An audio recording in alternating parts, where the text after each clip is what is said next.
जय हिंद दोस्तों। आज की अपनी इस कक्षा में हम राज्यपाल के भाग 3 के बारे में अध्ययन करना प्रारंभ करेंगे। इससे पहले के 2 वीडियो में हमने क्या क्या पढ़ा है, आखिरी 5 मिनट के अंदर अपन उसको फटाफट से रिवाइज कर लेंगे। आप एक बार उसको आंखें बंद करके सुन लें, आपको अच्छे से वापस रिवीजन हो जाएगा केवल 5 मिनट के अंदर। शुरुआत अपन उसके आगे पढ़ते हुए करते हैं। कल अपन ने राज्यपाल की कुछ शक्तियों के बारे में बात की, जिसमें हमने कहा राज्यपाल की कार्यपालिका शक्तियां, वित्तीय शक्तियां, न्यायिक शक्तियां, इसके अलावा राज्यपाल जो है उसके पास में स्वविवेकीय शक्तियां भी है और विधायी शक्तियां। ये सारी 5 शक्तियां राज्यपाल के पास में होती है। इसके बाद में हमने पढ़ा था कि केवल राष्ट्रपति के पास में जो शक्तियां हैं वो है कूटनीतिक शक्तियां, सैन्य शक्तियां और परामर्शकारी शक्तियां। केवल राज्यपाल के पास जो शक्ति है वो है संवैधानिक स्वविवेकीय शक्ति। आज हम विधायी शक्तियों के बारे में पढ़ेंगे। राज्यपाल की विधायी शक्तियां कौन कौन सी है उसके बारे में अपन विशेष रूप से अध्ययन करेंगे। ये टॉपिक जो है इस राज्यपाल के टॉपिक में से सबसे ज्यादा जो क्वेश्चन बनने के चांस है, जिसमें फंसता है विद्यार्थी, और कर्मचारी चयन बोर्ड या आरपीएससी जो है वो सबसे ज्यादा फंसाने का जो प्रयत्न करती है वो इसी भाग में से करती है। तो अपन साथ में देखेंगे कि क्वेश्चन किस प्रकार से बनता है। लास्ट के 5 मिनट में अपन पिछले 2 वीडियो जो 2 घंटे के समथिंग का अपन ने राज्यपाल पढ़ा था, उस 2 वीडियो में क्या क्या था वो अपन लास्ट 5 मिनट के अंदर रिवाइज कर देंगे फटाफट। डेली अपन यही काम करेंगे। जो भी वीडियो कंप्लीट होता है दूसरे दिन उन जैसे जैसे वीडियो बढ़ते जाएंगे उन सभी वीडियो का, जैसे राज्यपाल पढ़ रहे हैं तो राज्यपाल के 2 वीडियो का आज पढ़ लेंगे। 3 वीडियो जो है इसका अपन लास्ट के जो दिन होगा उस दिन अपन इसको पूरा वापस रिवाइज कर लेंगे। आज अगर अपन बात करें राज्यपाल की, तो राज्यपाल से संबंधित एक और अपन काम करेंगे कि अब से जो आरपीएससी के सबसे फेवरेट क्वेश्चन जो बनते जा रहे हैं कि कौन सा राज्यपाल है जो लोकसभा का अध्यक्ष रहा, कौन सा राज्यपाल है जो हिंदुस्तान एरोनॉटिक्स लिमिटेड का अध्यक्ष रहा, इस प्रकार के जो प्रश्न है वो ज्यादा जो पूछे जा रहे हैं। अपन लास्ट में ऐसे कुछ प्रश्न मैं आपके लिए देके जाऊंगा और दूसरे दिन स्टार्टिंग में अपन उनकी चर्चा कर लिया करेंगे। तो आज शुरू करते हैं अपन राज्यपाल की विधायी शक्तियों के बारे में। दोस्तों काफी मजेदार टॉपिक है, ध्यान से सुनना है। आपको अनुच्छेद को देख के घबराना नहीं है। अनुच्छेद याद अगर करने की कोशिश करोगे तो नहीं होंगे, ये कंपलसरी बात है। अगर आपको अनुच्छेद याद करना है तो आप इस प्रकार से उनको बांट के करो। कार्यपालिका शक्तियों में अपन ने जो अनुच्छेद पढ़े उनको इकट्ठा याद कर लिया। अब अपन याद करेंगे विधायी जो शक्तियां हैं उसके अंदर, फिर उनको मैचअप करवा के याद करवाने की कोशिश करेंगे। जो महत्वपूर्ण अनुच्छेद है उनको अपन ने ट्रिक के माध्यम से भी देख लिया था। यहां पे कुछ इंपॉर्टेंट बात आएगी, उसकी भी चर्चा कर लेंगे। विधायी शक्तियों में कौन कौन से अनुच्छेद है पहले तो मैं वो बता देता हूं। आर्टिकल 171, 174, 175, 176, 180, 192, 200 और 230। ये जो अनुच्छेद है ये राज्यपाल की विधायी शक्तियों से संबंधित है, यानी 171, 74, 75, 76, 80, उसके बाद में 92, फिर 200 और 213। बोलो कौन कौन से अनुच्छेद है? 171, फिर उसके बाद 74, 75, 76, फिर 80, फिर उसके बाद में 92, फिर 200 और 213। बोलो क्या मुश्किल है? कोई मुश्किल नहीं है। बस ये अनुच्छेद है किसमें? विधायी शक्तियों में। अब इसमें लिखा हुआ है क्या, फटाफट से अभी पढ़ लेते हैं क्या क्या लिखा हुआ है। सबसे पहले अगर मैं बात करूं आर्टिकल 171 की, हालांकि आर्टिकल 171 डायरेक्ट जो है राज्यपाल की विधायी शक्तियों से संबंधित नहीं है, लेकिन इनडायरेक्टली है। कैसे? 171 कहता है विधान परिषद की संरचना के बारे में। विधान परिषद की संरचना, अब उसमें 171 जो है उसका भी 1, यानी 171(1) में क्या लिखा हुआ है? 171(1) में जो विधान परिषद है उस विधान परिषद की संरचना का उल्लेख है। यानी अगर मैं बात करूं 171 की, तो उसका जो फर्स्ट है उसमें लिखा हुआ विधान परिषद की संरचना, यानी विधान परिषद की संरचना किस प्रकार से बनती है। उसमें भी अगर मैं बात करूं 171 और इसका 1, इसमें लिखा है कि जो भी विधान परिषद है उसमें सदस्यों की संख्या, विधान परिषद में सदस्य जो है वो विधानसभा के 1/3 सदस्य होंगे, यानी कि लगभग 33% सदस्य विधान परिषद में होंगे। जितने विधानसभा में है उसका कितना कर लो? 33%। अगर मैं बात करूं राजस्थान की, तो राजस्थान में विधानसभा के अंदर 200 सीटें हैं।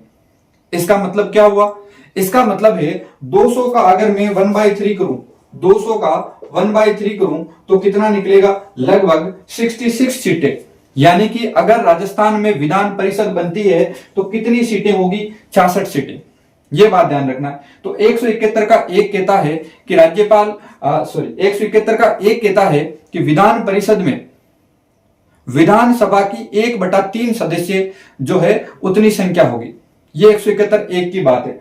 अब इसके अलावा क्या हो गया, अब राज्यपाल के बारे में क्या है, 171 3 में यह लिखा हुआ है कि विधान परिषद के सदस्यों का निर्वाचन किस प्रकार से होगा। विधान परिषद के सदस्यों का निर्वाचन डायरेक्ट तौर पे नहीं होता है, इसको बांटा जाता है। किस प्रकार से, उनमें से जो बंटवारा किया गया है उस बंटवारे में 1/6 सदस्य राज्यपाल के द्वारा मनोनीत किए जाएंगे। ये बात कहां लिखी हुई है, 171 3 1 और उसका भी 3 के अंदर, 171 3 में। 171 1 में क्या लिखा हुआ है, विधान परिषद के अंदर जो सदस्य है वो विधानसभा का 1/3 होगा। 171 2 में क्या लिखा हुआ है उसकी भी बात करें अगर, तो 171 2 इसमें यह लिखा हुआ है कि विधान परिषद में जो सदस्य है उनका चुनाव किस प्रकार से किया जाएगा। तो उनका चुनाव अप्रत्यक्ष रूप से होता है और किस प्रणाली से, एकल संक्रमणीय मत पद्धति। कौन सी पद्धति से, एकल संक्रमणीय मत पद्धति के द्वारा इनका चुनाव होता है अप्रत्यक्ष रूप से। अब आप कहोगे चुनाव में भाग कौन कौन लेते हैं, तो ये जो 1/6 सदस्यों का कहां से आए, राज्यपाल के द्वारा। इसी प्रकार 1/3 सदस्य जो एमएलए है, जो विधायक है, उनके द्वारा यानी विधानसभा के सदस्यों के द्वारा चुने जाते हैं। 1/6 सदस्य जो है ये चुने जाते हैं, मनोनीत किए जाते हैं राज्यपाल के द्वारा। इसके अलावा 1/12 सदस्य जो अध्यापक है, जो माध्यमिक विद्यालय और महाविद्यालयों के अंदर पढ़ाते हैं और कम से कम 3 वर्ष से पढ़ा रहे हैं, उनके द्वारा इसमें वोटिंग की जाती है। 1/12 सदस्य जो लगभग 3 वर्ष पूर्व ग्रेजुएट हो चुके हैं, स्नातक हो चुके हैं, उनके द्वारा चुने जाते हैं। तो इस प्रकार टोटल करके कौन कौन से क्षेत्र से कितने सदस्य आते हैं उसकी बात हम तब करेंगे जब हम विधानमंडल का अध्ययन करेंगे।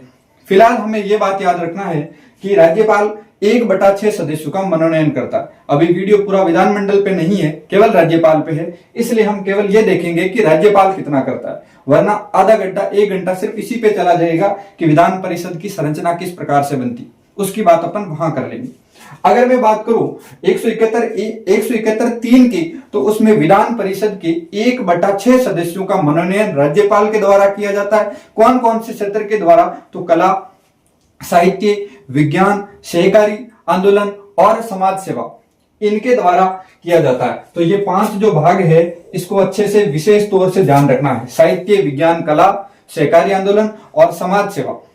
प्रश्न आ सकता है निम्न में से किस आधार पर राज्यपाल विधान परिषद में सदस्यों का मनोनयन नहीं करता है और इनमें से कोई एक नाम रिप्लेस कर देगा, तो वहां पे ध्यान रखना है क्वेश्चन कैसे बनता है।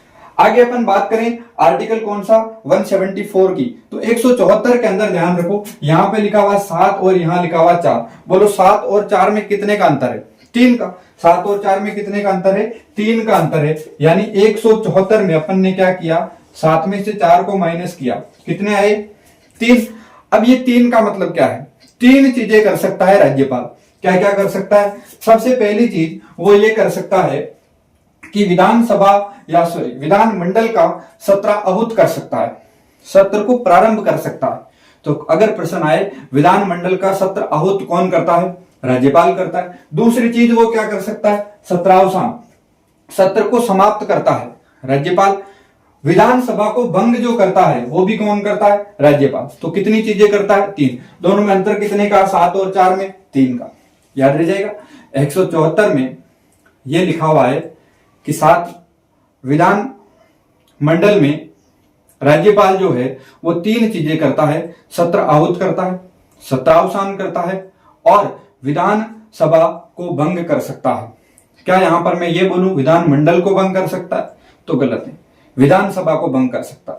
क्योंकि विधानमंडल के अंदर विधान परिषद भी आती है और विधान परिषद निम्न सदन है विधान परिषद जो है वो उच्च सदन है, विधान परिषद कभी भी भंग नहीं हो सकता। राजस्थान में हालांकि विधान परिषद नहीं है, किन किन राज्यों में है ये अपन तब बात करेंगे जब विधानमंडल की बात करेंगे। ट्रिक के माध्यम से अपन देखेंगे, तू भी मजा कर।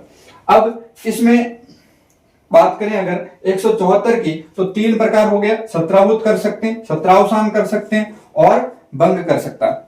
अब क्वेश्चन क्या बनेगा? क्वेश्चन बनेगा, बताओ राज्यपाल विधानसभा के सत्र के संबंध में कौन सा कथन सत्य है या कौन सा कथन असत्य है।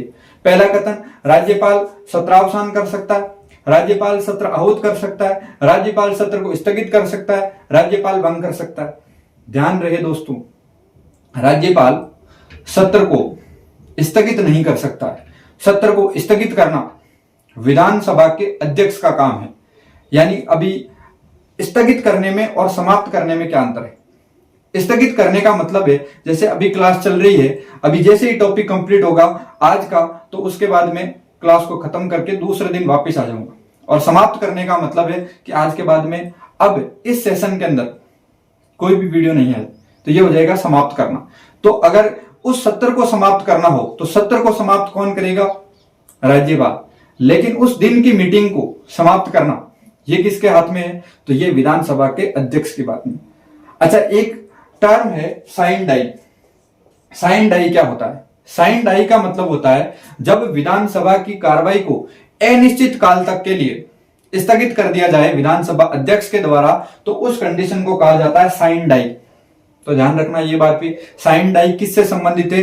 तो सत्र से संबंधित है। विधानसभा का सत्र अनिश्चित काल के लिए बंद कर दिया जाए, स्थगित कर दिया जाए, उसके लिए प्रयोग लिया जाता है साइन डाई।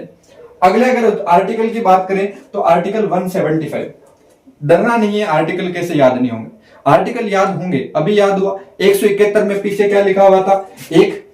7 और 1 में कितने का अंतर है? 6 का। तो 1/6, 1/6 सदस्य क्या करता है? राज्यपाल मनोनीत करता है। विधान परिषद की बात है। उसके अलावा 174 की बात की, 7 और 4 में अंतर है 3 का। 3 काम करता है सत्रावुत, सत्रावसान और विधानसभा को भंग करने का। उसके बाद 175 अगर अपन हिंदी में लिखो या इंग्लिश में लिखो 75, तो 75 में पहले क्या आता है? पे, और पे से बनता है पेंडिंग। पे से क्या बनता है? पेंडिंग। और पेंडिंग का मतलब होता है लंबित। पेंडिंग का मतलब क्या होता है? लंबित। यानी विधानसभा में या विधान मंडल में किसी भी सदन में अगर कोई भी विधेयक लंबित हो, उस लंबित विधेयक के संबंध में राज्यपाल उस विधेयक के संबंध में संदेश भेज सकता है। यानी लंबित विधेयक पर संदेश भेजने का अधिकार राज्यपाल को होता है। अच्छा, एक चीज यहां पर ध्यान रखना, प्रश्न पूछ लिया जाए कि लंबित विधेयक पर राज्यपाल ये संदेश भेजने की शक्ति कौन से अनुच्छेद में है? प्रश्न को ध्यान से सुनना। लंबित विधेयक पर संदेश भेजने की शक्ति राज्यपाल की कौन से अनुच्छेद में है? ध्यान रखना, किसी अनुच्छेद में नहीं। लंबित भेजने की शक्ति नहीं है, अधिकार है। राज्यपाल भेज सकता है, ये अधिकार है, लेकिन इस बात के लिए दादागिरी नहीं कर सकता वहां जाके कि भाई मैंने कह दिया इस पे जल्दी फटाफट चर्चा करो। मंत्रिमंडल की बात है, विधानमंडल की बात है, विधानसभा की बात है, तो वो सत्र जो है वहां पे जो चल रहा है वो चलेगा। बात करे नहीं करे वो बात की बात है। राज्यपाल बता सकता है, संदेश भेज सकता है कि भाई फलानी जो फाइल है वो अधूरी पड़ी है, उस पर बात कर लो पहले। यानी कि पेंडिंग जो मामले होते हैं उस मामले में संदेश भेजने का अधिकार है, शक्ति नहीं है। यह बात विशेष तौर से ध्यान रखना। आने वाले एग्जामों में कभी भी क्वेश्चन घुमा के अगर पूछे तो ऐसे पूछा जा सकता है कि बताइए राज्यपाल की शक्ति किसमें? तो शक्ति नहीं है, अधिकार है।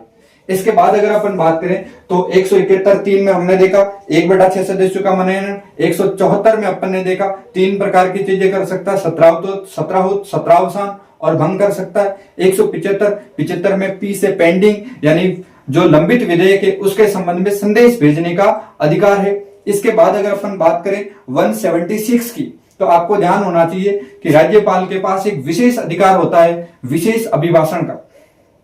मैं आपसे पूछता हूं दोस्तों, ऐसे ही राष्ट्रपति के पास में जो विशेष अभिभाषण का अधिकार है या राष्ट्रपति विशेष अभिभाषण कर सकता है, यह प्रावधान कौन से आर्टिकल के तहत होता है, इसकी चर्चा की।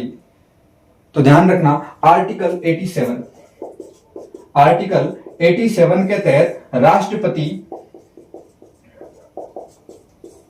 आर्टिकल 87 के तहत राष्ट्रपति विशेष अभिभाषण करता है या विशेष अभिभाषण देता है।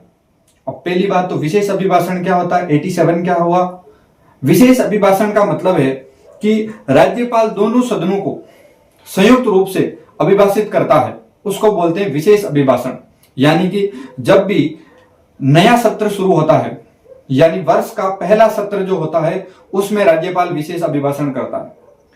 प्रत्येक आम चुनाव के बाद में जो सबसे पहला सत्र होता है, उसमें भी राज्यपाल विशेष अभिभाषण कर सकता है। तो राज्यपाल विशेष अभिभाषण करता है कौन से आर्टिकल के तहत? 176 का। अब इन दोनों में क्या रिलेशन है, तो याद रखो मैंने एक रूल बताया था +89। लगभग 90% अनुच्छेद ऐसे होंगे जिसमें आप +89 करोगे इंडिया वाले में, तो वो कहां पहुंच जाएंगे? स्टेट पॉलिटी वाले में। जैसे 87 में अगर आप 89 प्लस करोगे तो 176 आ जाएगा, यानी राज्यपाल का विशेष अभिभाषण। आर्टिकल 87 में राष्ट्रपति का विशेष अभिभाषण है, राष्ट्रपति का विशेष अभिभाषण। आगे बात करते हैं। अब 176 में विशेष अभिभाषण है किसका? राज्यपाल का। राज्यपाल क्या कर सकता है? दोनों सदन जो है उनके संयुक्त रूप से मीटिंग करता है। कब कब करता है? ये इंपॉर्टेंट पर्सन है। 2 टाइम है, एक तो प्रत्येक वर्ष का पहला सदन, पहला सत्र उसका, दूसरा प्रत्येक आम चुनाव के बाद में जो पहला सत्र होगा उसके अंदर भी राज्यपाल विशेष अभिभाषण करता है। आगे बात करते हैं आर्टिकल 180 की, 180। अब देखो 80 में गाड़ी फंसेगी। गाड़ी कब फंसेगी? जब मान लो अध्यक्ष भी नहीं आया, उपाध्यक्ष भी नहीं आया, यानी कि अगर बस चल रही है, बस में कंडक्टर नहीं है, ड्राइवर भी नहीं है, अब गाड़ी फंस गई, अब गाड़ी नहीं चलेगी, तो अध्यक्ष नहीं है, उपाध्यक्ष भी नहीं है। उस कंडीशन में राज्यपाल क्या करेगा? राज्यपाल किसी व्यक्ति को नियुक्त करेगा कि वो सदन की कार्रवाई जो है उसको संचालित करे। यानी कुल मिला के अगर बस नहीं चल रही है, ड्राइवर नहीं है, कंडक्टर नहीं है, गाड़ी खाई में गिरने वाली है, तो किसी ना किसी को सीट पे बिठाना पड़ेगा कि भाई मेरे को गाड़ी चलानी आती है थोड़ी बहुत, तो वो बैठ के चलाएगा। वही काम यहां पर करता है। राज्यपाल किसी व्यक्ति को नियुक्त करता है उन अध्यक्ष और उपाध्यक्ष की अनुपस्थिति में कार्यवाहक के रूप में। तो ये बात ध्यान रखना। कौन से आर्टिकल के अंदर? 180। 80 में गाड़ी ना फंसे इसलिए कार्यवाहक की नियुक्ति करता है राज्यपाल, यानी अध्यक्ष और उपाध्यक्ष की अनुपस्थिति में कार्यवाहक अध्यक्ष और उपाध्यक्ष की नियुक्ति करता है। इसके बाद अगर अपन बात करें तो 180 के बाद में 192 आर्टिकल 192 क्या कहता है? यहां पर मैंने लिखा 192(2), तो 192(1) में क्या है? 192(1) में यह है कि अगर दल बदल के आधार पर कोई व्यक्ति अयोग्य होता है तो उसको अयोग्य कौन कर सकता है? ध्यान रखना, दल बदल के आधार पर विधानसभा का अध्यक्ष किसी भी व्यक्ति को अयोग्य घोषित कर सकता है। पार्टी चेंज कर रहे तो अयोग्य घोषित करने दो तरीके से होता है, एक तो दल बदल के आधार पर और एक भ्रष्टाचार के आधार पर। दल बदल के आधार पर विधानसभा का अध्यक्ष करेगा और भ्रष्टाचार के आधार पर राज्यपाल करेगा। किसके द्वारा? जो चुनाव आयोग है उस चुनाव आयोग से परामर्श करके। तो ध्यान रखना 192(2) में चुनाव में भ्रष्टाचार और गड़बड़ी के आधार पर अयोग्य घोषित करना। किसी भी एमएलए को अगर चुनाव में भ्रष्टाचार और गड़बड़ी के आधार पर अयोग्य घोषित करना है तो राज्यपाल करेगा चुनाव आयोग की सलाह से। अगर पूछे विधानसभा अध्यक्ष कौन से में करेगा तो 192 में 1 किसके आधार पर करता है? तो दल बदल के आधार पर करता है। अगले अनुच्छेद की अपन बात करें तो आर्टिकल 200। अब यहां पर दोहरा शतक लगेगा सीधा। दोहरा शतक कैसे लगेगा कि यहां पर राज्यपाल के पास भर भर के पावर आ रही है। क्या क्या पावर आ रही है? राज्यपाल के पास कोई भी विधेयक आता है तो राज्यपाल क्या कर सकता है? उन विधेयकों के बारे में, उसके बारे में बात है। अच्छा, विधेयक क्या होते हैं? सबसे इंपॉर्टेंट प्रश्न तो यही बनता है, विधेयक क्या होता है? देखो 2 चीज होती है, एक होता है विधेयक और एक होता है अधिनियम। विधेयक और अधिनियम। विधेयक जो है ये कच्चा प्रारूप होता है और अधिनियम जो है ये पक्का नियम होता है। यानी कि जब विधेयक पारित हो जाता है, पास हो जाता है और कानून बन जाता है तो उसको बोलते हैं अधिनियम। जब तक पास नहीं होता वो विधेयक होता है, पास होते ही क्या बन जाता है? अधिनियम बन जाता है, कानून बन जाता है। विधेयक 2 प्रकार के होते हैं, एक होता है जो सरकारी विधेयक होते हैं, एक होते हैं गैर सरकारी विधेयक। सरकारी विधेयक और गैर सरकारी विधेयक, ये 2 प्रकार के विधेयक होते हैं। अब बात करेंगे इन दोनों में क्या क्या होता है। सबसे पहले अगर आर्टिकल 200 की बात करें तो 200 कहता है राज्यपाल की विधि या कानून बनाने की शक्ति, क्योंकि राज्यपाल के सिग्नेचर अंतिम रूप से राज्यपाल की स्वीकृति के बाद में ही कोई विधि या कोई विधेयक अधिनियम बनता है। अब राज्यपाल क्या कर सकता है, अगर राज्यपाल के पास कोई भी विधेयक आता है तो राज्यपाल उसको स्वीकृत कर सकता है, साइन किया पास कर दिया भाई। दूसरा, राज्यपाल उसको पुनर्विचार के लिए लौटा सकता है, पुनर्विचार के लिए लौटा सकता है। तो पहला साइन कर सकता है, पुनर्विचार के लिए लौटा सकता है। तीसरा, उसको अस्वीकृत कर सकता है, मना कर सकता है।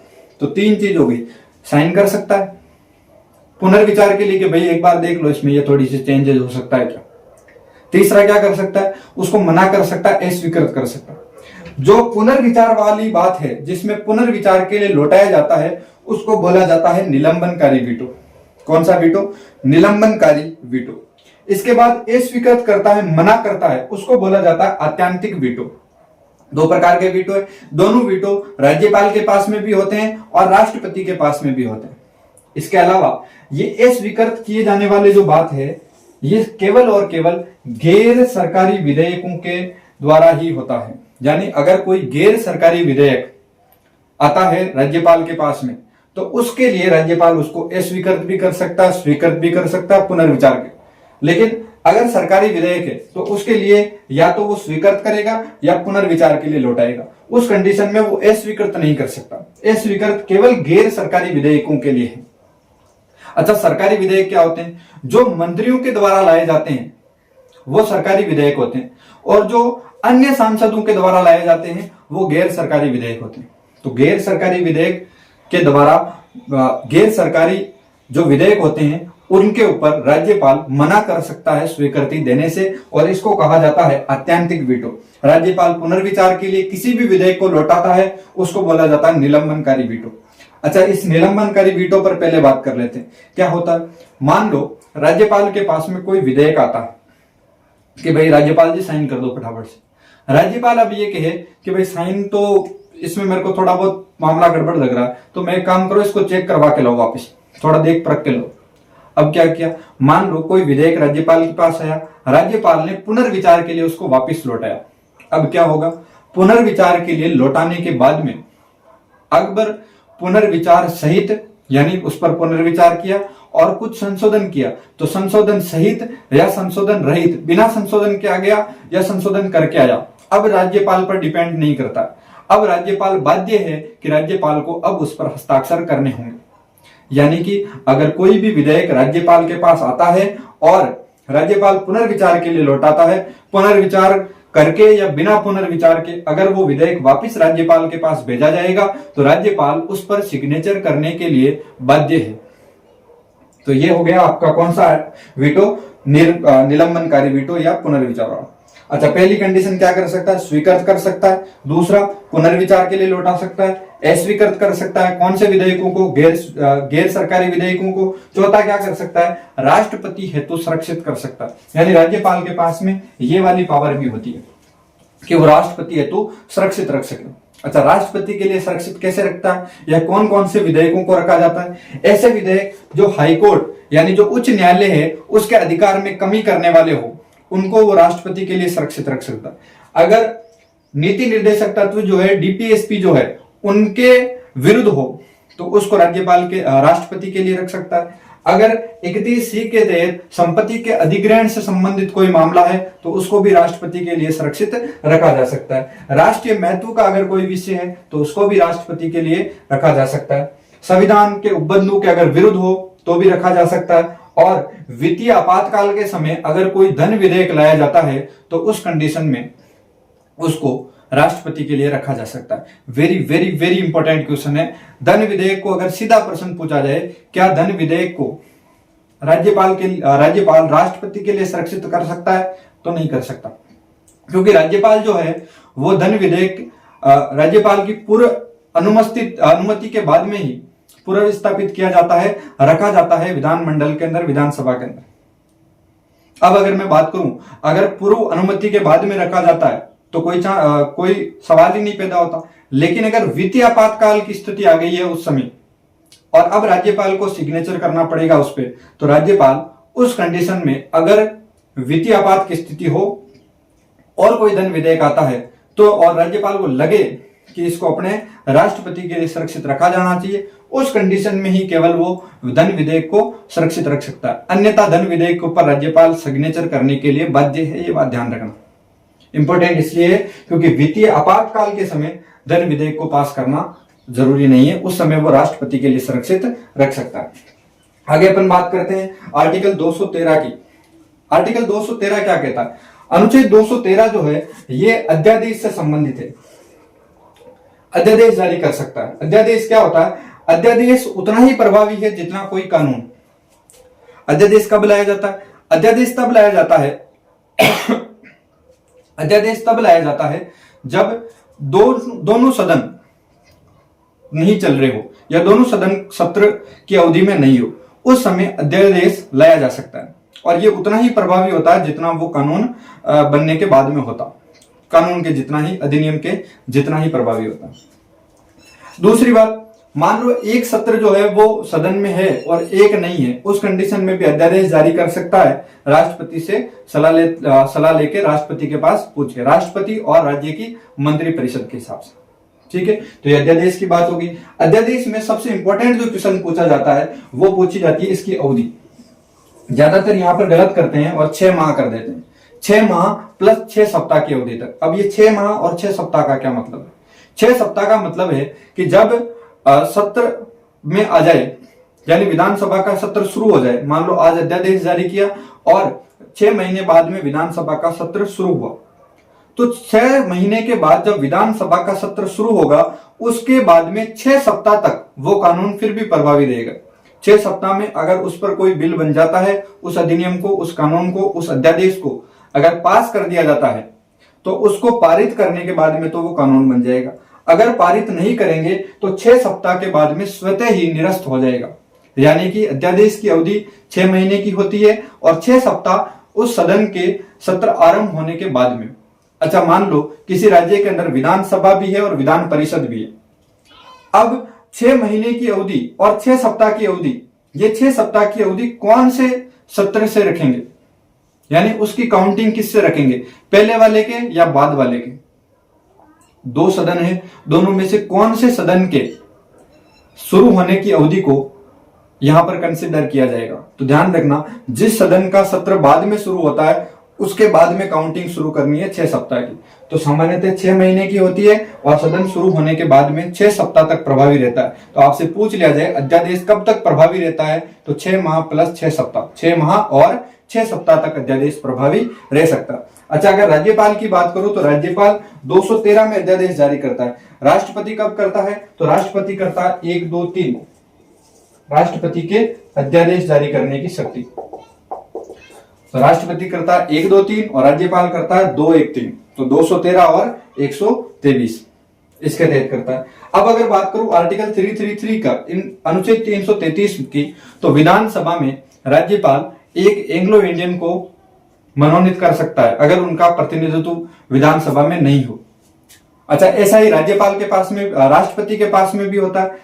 राष्ट्रपति आर्टिकल 331 के तहत लोकसभा के अंदर 2 एंग्लो इंडियन को मनोनीत कर सकता है। यानी 331 के तहत राष्ट्रपति 2 एंग्लो इंडियन को लोकसभा में मनोनीत करता है। 333 के तहत राज्यपाल 1 एंग्लो इंडियन को विधानसभा के अंदर मनोनीत कर सकता है।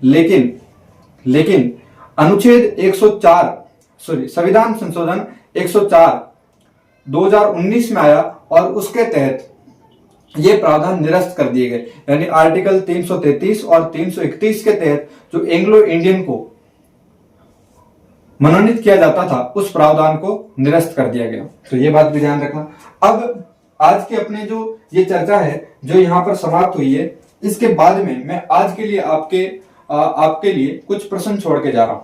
प्रश्न क्या है? राजस्थान के ऐसे राज्यपाल जो निम्न पदों पर रहे उनके नाम आपको बताने हैं। ऐसे राज्यपाल का नाम बताना है जो आरपीएससी के सदस्य रहे हैं। दूसरा, ऐसे राज्यपाल का नाम बताना है जो लोकसभा के अध्यक्ष भी रह चुके हैं। ऐसे राज्यपाल का नाम बताना है जो हिंदुस्तान एरोनॉटिक्स लिमिटेड, ध्यान रखो, हिंदुस्तान एरोनॉटिक्स लिमिटेड के अध्यक्ष रहे हैं। पहली बात।